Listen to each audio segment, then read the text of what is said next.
Hey, Patriarchy here. Listen, I think I have to clear the air. There's been this rumor going around for the last few months that I'm behind all the hate from the new Ghostbusters movie. Now, here, listen, I've been busy this year, okay? I've been trying to get Trump elected.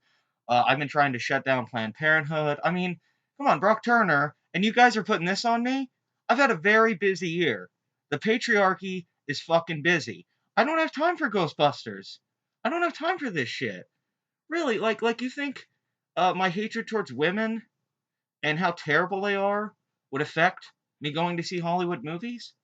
That didn't stop me last year when I saw Force Awakens and it made, $2 billion and had a female lead.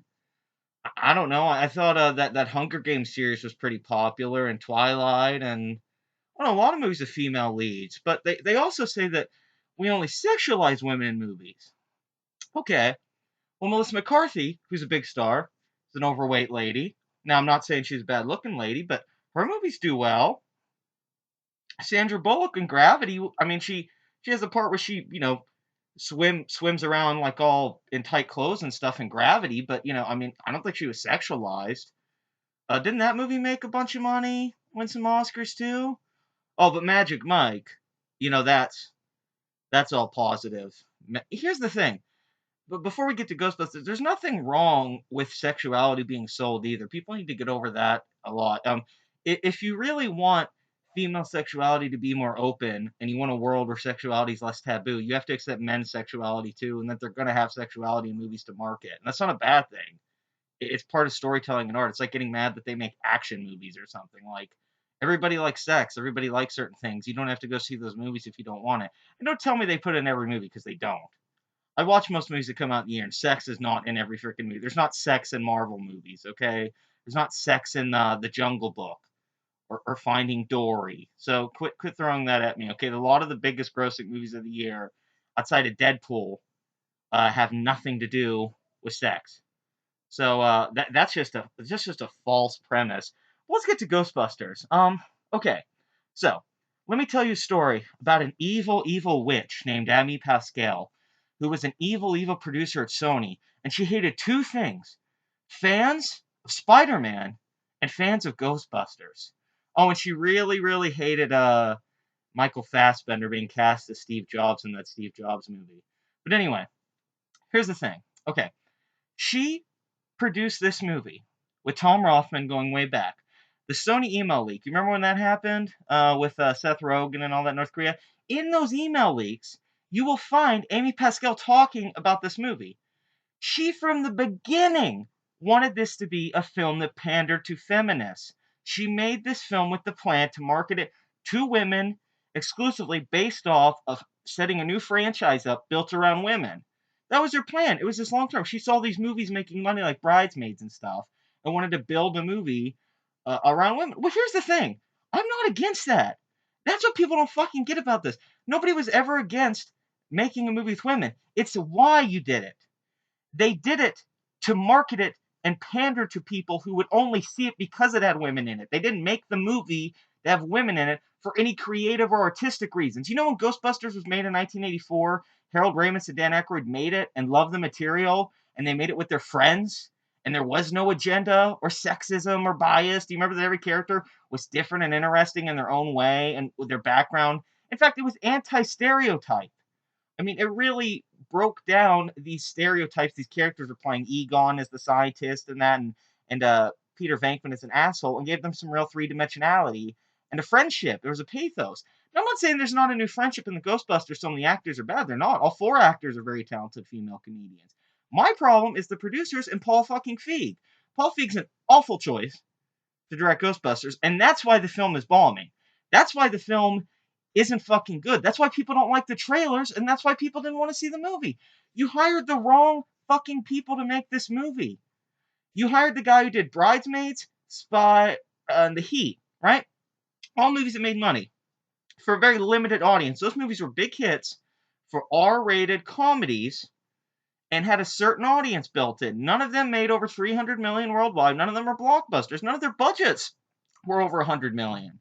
You take that guy, you give him a $150 million budget, then you spend over $100 million in marketing, then you release shit trailers. Then when the trailers get bad reviews and get dislikes because the trailer looks like shit, you claim it's sexism. You claim it's me. You claim it's the patriarchy. It's not.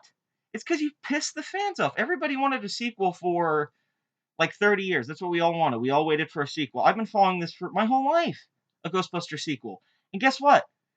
Harold Ramis died, and we were all done with it. It's how it was. It was like, wow, this sucks. But if they do make a movie, they'll do Passing of the Torch movie. Maybe Egon's daughter will be played by a female actress, or Egon's son. I thought, like, let's do Emma Stone and Paul Rudd and Anne Hathaway or Tina Fey or Amy Poehler. There's a lot of people you could get and mix them in with male actors, and you could have done a new Ghostbusters. You could have done and you could have brought the old cast back. Instead, they decided to do a remake, which nobody wanted. Nobody wanted a remake of Ghostbusters, and they picked a director that didn't have a track record with that kind of material. There's people like Edgar Wright, Matthew Vaughn, Joss Whedon even. There's a lot of people out there that the geek community loves that could have pulled this off. And City Hard guys, I don't think they're good of a director or an editor. I mean, he's not a bad filmmaker, Paul Feig. I love when he worked on Freaks and Geeks stuff, but come on, like, the best stuff he has to his name is like directing The Office and Freaks and Geeks. He really, his movies, the direction and editing, all that, they're not that great. They're not bad, but it's pretty amateur. And you give him $150 million to reboot Ghostbusters? So here we go. The movie opens, opening weekend, $46 million. That's only Paul Feig's audience. That's only people who go see Paul Feig movies with a slightly higher opening than something like The Heat. It only opened like 5 or 6 million more than The Heat. So you got to think about this. It really didn't open that much bigger than your typical Paul Feig, Melissa McCarthy. In fact, I'd argue that if you put these four women in another movie that wasn't titled Ghostbusters and it was an original film by Paul Feig, it would have opened higher than that. It would have made more money because you pissed everyone off when you started saying it was sexism. Because the trailers were bad. The marketing was bad. The Fall Out Boy song was bad. Your pandering to women was bad. You're pandering to feminists and victims out there that really suffer things to act like that this film was some goddamn political statement when it was just a cash grab reboot. Like all the other fucking shitty reboots out there, like GM Joe, Teenage Mutant Ninja Turtles, Transformers. It's just as cynical and poorly thought out as any of those. Just because you had actresses with some slightly higher skill levels and respect, like Kate McKinnon or Leslie Jones are popular in SNL, that means nothing to me. I give a fuck how talented Kate McKinnon is. That doesn't mean like she should be in Ghostbusters and they should make Ghostbusters the way they did. Or they basically rip off the plot of the original, which they do. If you go see the movie, it's structured and rips off pretty much everything from the original film. And it's a mess. It's badly edited and put together. And it dropped in its second week. And it dropped over 50%. So it's going to be a bomb. Paul Feig said in an interview the movie needs to make $500 million to be considered a success. The movie's not allowed to open in China because they're against ghosts there and shit. So they're not going to get the Chinese box office. And the film in America is probably not even going to top its budget, which is $145 million. And this is after they claimed the budget was 160. I've heard 170. Now they're saying it's 145 after a tax cut. I think Sony spent a lot of money on this movie and they don't admit that they have a bomb on their hands. They knew they had a bomb on their hands when they released the trailer, so they tried to cover that up and spin it into a feminist thing instead of doing damage control. That resulted in even worse results. Now here we are. The film's going to bomb. I don't think it'll make $400 million worldwide. That's $100 million off from Paul Feig's estimate. Because a lot of people don't know this. The studio only gets 55% of the gross from ticket sales domestically. That's not even worldwide. It's different in other countries. So let's say the movie makes $300 million worldwide. They're not going to get enough money from that to cover the $250 million cost they have in budget and marketing on this movie. So it's a bomb. You can't say they're going to make profit off this movie. And if they do, it'll be so small, it wouldn't be worth having a franchise or sequel. And this is all Sony's fault. This goes back to the witch Amy Pascal. She had a plan to never make a film or a continuation of Ghostbusters or respect the fans. Her plan was to put women in a film and hire a female-centered director to market it to that audience, hoping it would get that mixed with the Ghostbusters fan. Where they messed up was they insulted the fans by attacking them for basically being mad that they threw the mythology out after about 30 years of Ghostbusters mythology we all love. Put the actors in cameos and not have them play their characters again. And and then the trailers were just terrible. Leslie Jones she's not bad in the movie, but in the trailer she looked awful. And Sony never took any responsibility for this. Paul Feig and them never really took any real responsibility for this. And then the reviews come out and they're like, oh, 73% on Rotten Tomatoes with a 6.5 average. It's great. Oh, it's got a 60 on Metacritic. So the average rating is like a 6 to a 6.5. Wow, good job. Wow, you made a 6.5. Good for you, Sony. That's the positive spin. The negative reviews for this movie are fucking insane, and to me, much more accurate, because if you just go look at positive reviews for this movie, just go and look at Peter Travers' 2.5-star review. It's like, women are funny. Get over it, man. But here's the mixed review. They all talk about how this movie's flawed as fuck and how bad the second half is, especially the third act. But they ignore that and still give it a positive review and usually say take that haters. Because the conceit is that this movie's only disliked or has anything because it's women, because it has women in it. And every comment and every negative reaction related to the women. Okay, if some did, and some did, it's not wrong. I still say the majority, 90% of the complaints had nothing to do with it being women. Nothing. It had to do with it looking like shit and you not caring that it looked like shit. That was the problem. You never cared. You never cared to market this thing right. You never cared to make it right. You never cared about the fans. You didn't even think. Here's something really stupid, too. Bringing up Force Awakens again. Isn't it funny that as a female lead, made 2 bill, great reviews, got Oscar noms. And you know why I did that? Because Disney made a sequel that played as both a reboot and continued the franchise. So it got new audiences and old audiences to come together. And they had great trailers, and they told the fans this was the Star Wars film. Now, whether you like that film or not, there's no doubt that there was a huge wave of love towards Star Wars fans about that movie. There's a complete level of respect and gratitude towards Star Wars fans. That was completely missing from Sony from the beginning. This was so cynical. Then they're like, look, Dan Aykroyd says it's better than the original, which is like, okay, well, even if it was a good movie, I know that part that he just said so ridiculous, and he's making money because he sells that Skull vodka. And it just makes everything seem wrong.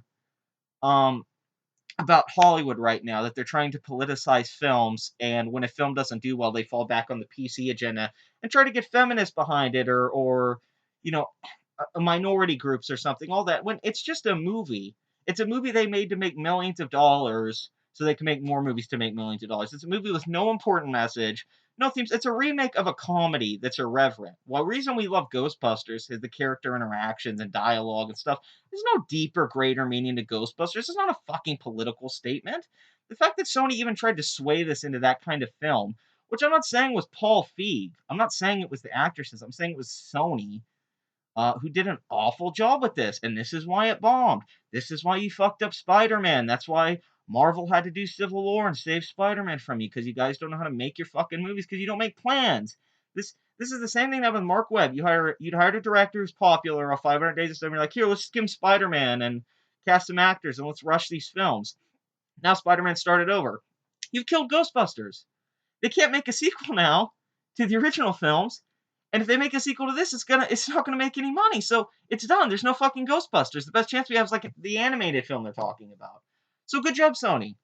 You ruined Ghostbusters for no reason. You made no money off of it. So I guess you could be politically correct and put women in your movie because they're being so oppressed right now in film. Women aren't being cast in movies, which is anything but true. That's so untrue. Oh, one of the biggest films of the year over the last 10 years have had women in them as leading roles and strong female characters. Even this year's Utopia, one of the biggest animated films, has a female lead bunny character that's a great female role model for little girls. Much better than any woman in this movie. It's so they think that they don't make these smart women characters in movies and TV shows. It's people that are completely blind and ignorant to art around them. This is that's like saying there's no movies for men who like action movies or something, when there's a lot of comedies with women, a lot of action films with women. And I wouldn't care so much if they just made this, if Sony weren't such dicks about it. If you make a bad movie and you make a remake of Ghostbusters, whatever, but you blame it on the patriarchy, you blame it on all these things that aren't real. Related to this, you blame it because obviously I'm real, I'm here, but you blame it on these things that aren't related to it, and that's my issue. You're making this about something that doesn't relate to the film itself, and the people who argue the opposite don't see that. They don't go read the email leaks from, the Sony email leaks, and see what Amy Pascal and see Paul Feig's awful pitches for this movie, like Ghost Aliens. Like, he was trying not to get the job. He turned this job down 3 times. He did not want to do this movie. Okay, so I'm saying like he didn't have enthusiasm for this. It makes no sense they even hired him. It seems like he just did it like fuck it, I got to make this Ghostbusters movie. I mean, why hire unpassionate people to make a new movie out of a love franchise? I don't get it. J.J. Abrams, like Star Wars was his favorite thing in the world. Um, and they brought Lawrence Kasdan back to write on it. Dan Aykroyd didn't work on the script. Um, no excuse. Fucked up.